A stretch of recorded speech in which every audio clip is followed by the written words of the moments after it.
संतान षष्टमी व्रत कथा। एक बार श्री कृष्ण ने युधिष्ठिर को बताया कि किसी समय मथुरा में लोमश ऋषि आए थे। मेरे माता पिता देवकी तथा वासुदेव ने भक्ति पूर्वक उनकी सेवा की तो ऋषि ने उन्हें कंस द्वारा मारे गए पुत्रों के शोक से उबरने के लिए आदेश दिया।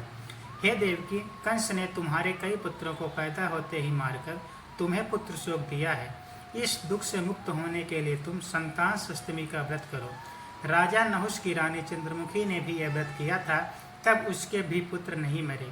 यह व्रत तुम्हें भी पुत्र शोक से मुक्त करेगा।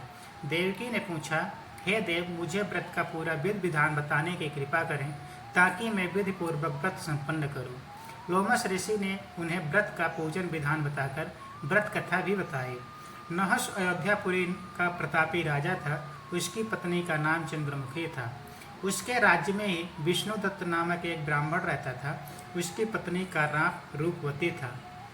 रानी चंद्रमुखी तथा रूपवती में परस्पर घनिष्ठ प्रेम था। एक दिन वे दोनों सरयू में स्नान करने गए। वहां अन्य स्त्रियां भी स्नान कर रही थी। उन स्त्रियों ने वहीं पार्वती शिव की प्रतिमा बनाकर विधि पूर्वक उनका पूजन किया। तब रानी चंद्रमुखी तथा रूपवती ने उन स्त्रियों से पूजन का नाम तथा विधि पूछी। उन स्त्रियों में से एक ने बताया, हमने पार्वती सहित शिव की पूजा की है। भगवान शिव का डोरा बांधकर हमने संकल्प किया है कि जब तक जीवित रहेंगे तब तक यह व्रत करती रहेंगे। यह मुक्तावरण व्रत सुख तथा संतान देने वाला है। उस व्रत की बात सुनकर उन दोनों सखियों ने भी जीवन पर्यंत इस व्रत को करने का संकल्प करके शिव जी के नाम का डोरा बांध लिया। किंतु घर पहुंचने पर वे संकल्प को भूल गए।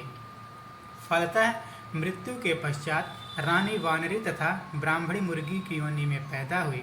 कालांतर में दोनों पशु योनि छोड़कर पुनः मनुष्य योनि में आईं। चंद्रमुखी मथुरा के राजा पृथ्वीनाथ की रानी बनी तथा रूपवती ने फिर एक ब्राह्मण के घर जन्म लिया। इस जन्म में रानी का नाम ईश्वरी तथा ब्राह्मणी का नाम भूषणा था। भूषणा का विवाह राजपुरोहित अग्निमुखी के साथ हुआ। इस जन्म में भी उन दोनों में बड़ा प्रेम हो गया तथा व्रत भूलने के कारण ही रानी इस जन्म में भी संतान सुख से वंचित रही। पौणावस्था में उसने एक गूंगा तथा बहरा पुत्र जन्मा, मगर वह भी 9 वर्ष का होकर मर गया। भूषणा ने व्रत को याद रखा था, इसलिए उसके गर्भ से सुंदर तथा स्वस्थ 8 पुत्रों ने जन्म लिया।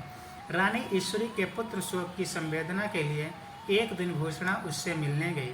उसे देखते ही रानी के मन में डाह पैदा हुई। उसने भूषणा को विदा करके उसके पुत्रों को भोजन के लिए बुलाया और भोजन में विष मिला दिया। परंतु भूषणा के व्रत के प्रभाव से उसका बाल भी बांका न हुआ। इससे रानी को और भी अधिक क्रोध आया। उसने अपने नौकरों को आज्ञा दी कि भूषणा के पुत्रों को पूजा के बहाने यमुना के किनारे ले जाकर गहरे जल में धकेल दिया जाए।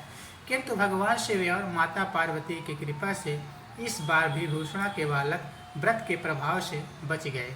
परिणामतः रानी ने जल्लादों को बुलाकर आज्ञा दी कि ब्राह्मण बालकों को वध स्थल पर ले जाकर मार डालो।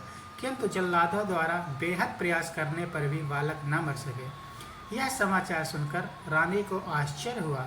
उसने भूषणा को बुलाकर सारी बात बताई और फिर क्षमा याचना करके उससे पूछा कि किस कारण तुम्हारे बच्चे नहीं मर पाए। भूषणा बोली, क्या आपको पूर्व जन्म की बात स्मरण नहीं है?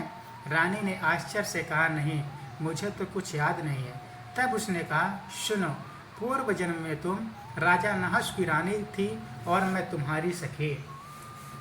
हम दोनों ने एक बार भगवान शिव का डोरा बांधकर संकल्प किया था कि जीवन पर्यंत संतान षष्टमी का व्रत किया करेंगे। किंतु दुर्भाग्यवश हम भूल गई और व्रत की अवहेलना होने के कारण विभिन्न योनियों में जन्म लेते हुए अब फिर मनुष्य जन्म को प्राप्त हुई हैं। अब मुझे उस व्रत की याद हो गई थी, इसलिए मैंने व्रत किया। उसी के प्रभाव से आप मेरे पुत्रों को चाह कर भी न मरवा सके। यह सब सुनकर रानी ईश्वरी ने भी विधि पूर्वक संतान सुख देने वाला यह व्रत मुक्तावरण व्रत रखा। व्रत के प्रभाव से रानी पुनः गर्भवती हुई और एक सुंदर बालक को जन्म दिया। उसी समय से पुत्र प्राप्ति और संतान की रक्षा के लिए यह व्रत प्रचलित है। बोलिए शंकर भगवान की जय।